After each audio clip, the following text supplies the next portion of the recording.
आज के आने वाले धमाकेदार एपिसोड की शुरुआत होती है एक गुप्त मुलाकात से, जहां ईशा ने सूरज को एक बहुत ही अजीब काम के लिए बुलाया है। ईशा सूरज से एक ऐसी शरबत या हर्बल ड्रिंक मंगवाती है जो दिखने और स्वाद में बिल्कुल शराब जैसी हो।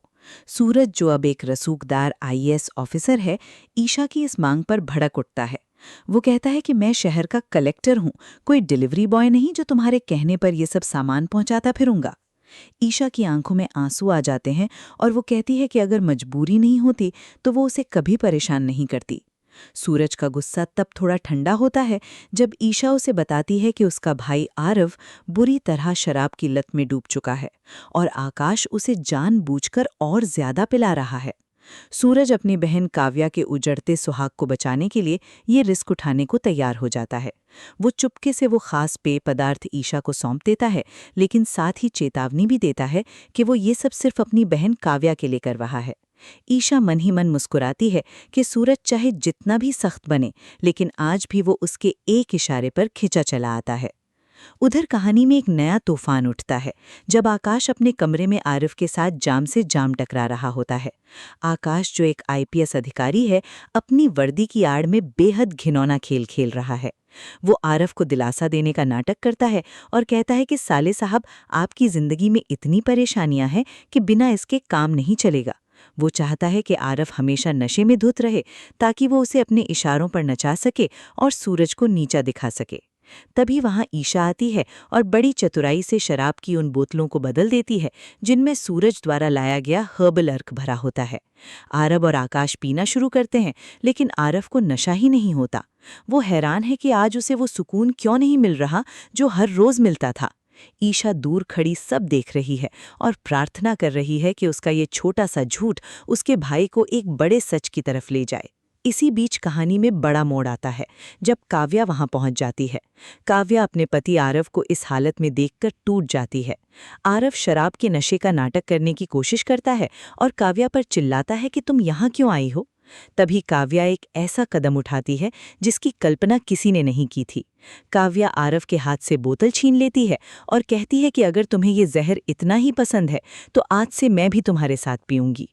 काव्या उस बोतल को मुंह से लगा लेती है और गटकने लगती है। आरव की आंखें फटी की फटी रह जाती हैं। वो काव्या को रोकने के लिए दौड़ता है और उसे जोर से झटक देता है। आरव कहता है कि ये तुम्हारे लिए नहीं है, ये गंदी चीज है। काव्या रोते हुए जवाब देती है कि अगर ये मेरे लिए गंदी है तो तुम्हारे लिए अच्छी कैसे हो सकती है। आरव के अंदर एक अजीब सी बेचैनी पैदा हो जाती है। उसे पहली बार यह एहसास होता है कि उसकी लत सिर्फ उसे नहीं बल्कि उसकी पत्नी को भी धीरे धीरे मार रही है। ईशा और सूरज का ये मास्टर प्लान काम करने लगता है क्योंकि आरव के मन में पछतावे का बीज बो दिया गया है। लेकिन कहानी यहीं खत्म नहीं होती, क्योंकि अगले ही दिन सूरज के दफ्तर में एक नया नाटक शुरू हो जाता है। सूरज अपने केबिन में बैठा काम कर रहा होता है, तभी ईशा वहां पहुंचती है। ईशा को वहां देखकर सूरज के चेहरे पर सख्ती आ जाती है। वो पूछता है कि तुम यहाँ क्या करने आई हो। ईशा कहती है कि वो आरव के एक सरकारी टेंडर की फाइल लेकर आई है और चाहती है कि सूरज उसे मंजूर कर दे ताकि आरव की जिंदगी फिर से पटरी पर लौट आए। सूरज फाइल देखता है और उसे बंद करके किनारे रख देता है। वो कहता है कि मैं एक आईएएस अधिकारी हूं और मैं किसी रिश्तेदारी या पहचान के आधार पर टेंडर पास नहीं करता। अगर आरव के काम में दम होगा तभी उसे ये मौका मिलेगा। ईशा उसे समझाती है कि आरव को एक नई शुरुआत की जरूरत है, लेकिन सूरज अपने सिद्धांतों पर अड़ा रहता है। तभी ईशा चुपके से सूरज के ऑफिस के मंदिर में एक दिया जला देती है। सूरज को याद आता है कि पहले वो मंदिर को वहां रखने के पक्ष में नहीं था, लेकिन अब ईशा को दिया जलाते देखकर उसके चेहरे पर एक हल्की सी मुस्कान आ जाती है। दोनों के बीच एक अनकहा रिश्ता अभी भी सांसें ले रहा है, जिसे दुनिया की कोई भी दीवार अलग नहीं कर पा रही। तभी सब कुछ अचानक बदल जाता है जब आकाश को ईशा के इस पूरे खेल की भनक लग जाती है।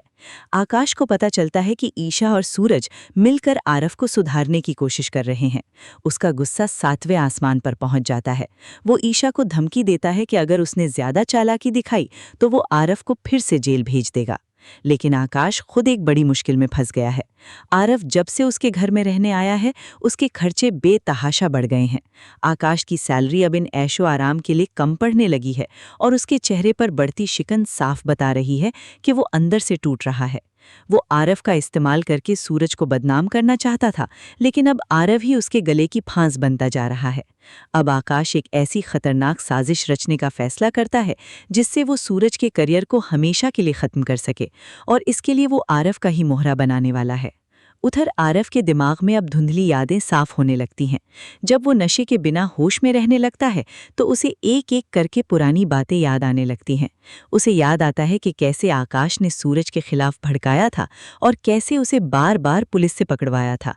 आरिफ को ये भी महसूस होता है कि ईशा और आकाश की शादी में वो खुशियां नहीं हैं जो एक पति पत्नी के बीच होनी चाहिए। ईशा की आंखों में हर पल एक डर और मजबूरी देखता है। एक रात चुपके से आकाश और उसके किसी साथी की बातचीत सुन लेता है। उसे पता चलता है कि ईशा के मां पर जो हमला हुआ था उसके पीछे सूरज नहीं बल्कि खुद गुलाब सिंह के आदमी थे, और ये सब सिर्फ सूरज को जेल भेजने और उसे बदनाम करने के लिए किया गया था। ये सच आरिफ के पैरों तले जमीन खिसक जाती है। उसे समझ आता है कि जिस भाई को उसने अपना दुश्मन माना वो तो निर्दोष था। कहानी में सबसे बड़ा ट्विस्ट तब आता है जब सूरज को एक गुप्त चिट्ठी या कोई सबूत मिलता है जिससे उसे ईशा की शादी का असली सच पता चलता है। सूरज को पता चलता है कि ईशा ने कभी उसे धोखा नहीं दिया था।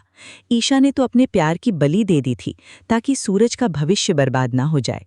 उसने गुलाब सिंह के सामने घुटने टेके थे ताकि वो सूरज के खिलाफ झूठे गवाह और सबूत पेश न करे। और ईशा का वो बलिदान, जिसे अब तक सब मजबूरी समझ रहे थे, वो एक बहुत बड़े षड्यंत्र का हिस्सा निकलता है। तैयार रहिए एक ऐसे मोड़ के लिए जो आपके होश उड़ा देगा और आपको सोचने पर मजबूर कर देगा कि क्या वाकई सच्चा प्यार कभी हार सकता है।